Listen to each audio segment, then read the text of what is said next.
प्यारे बच्चों, कैसे हैं आप सब। उम्मीद करती हूँ आप सब खैरियत से होंगे। मैं हूँ आपकी उर्दू की टीचर हुमा आसिम और मैं आपको खुशामदीद कहती हूँ दूसरी जमात की उर्दू क्लास में। जैसा कि आप सब जानते हैं, हम पढ़ रहे हैं उर्दू की किताब और आज हमारा उन्वान है हम्द। जी, हम्द क्या है?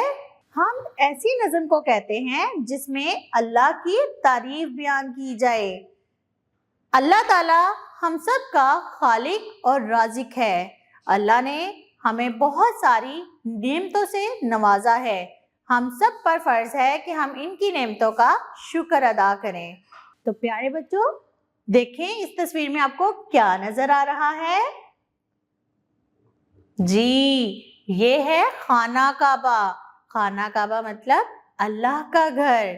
ये वही जगह है जहां मुसलमान एहराम बांधकर उम्रा और हज की इबादत करते हैं।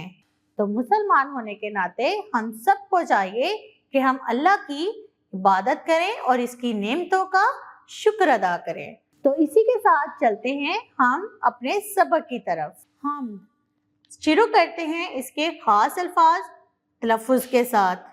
जंगल, जंगल, हैवान, हैवान, नाता, नाता, इंसान, इंसान, सजाई, सजाई, सीधी, सीधी।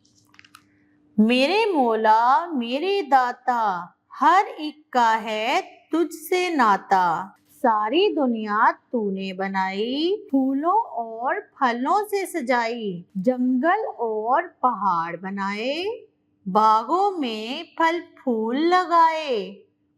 तूने ही इंसान बनाए, तूने ही हैवान बनाए। इल्म सिखाने वाला तू है, अक्ल बढ़ाने वाला तू है। हमको सीधी राह दिखा दे, नेक बना दे, एक बना दे। मेरे मौला मेरे दाता, सब हैं तेरे, तू है सबका। इसी के साथ हम चलते हैं नए अल्फाज की तरफ। अल्फाज मायने। मौला मालिक या आका, नाता ताल्लुक, हैवान जानवर, सीधी राह नेकी का रास्ता। उम्मीद करती हूँ आपको ये सबक याद हो चुका होगा और मिलते हैं अगली वीडियो में अगले सबक के साथ। तब तक के लिए मुझे दें इजाज़त। अल्लाह हाफिज।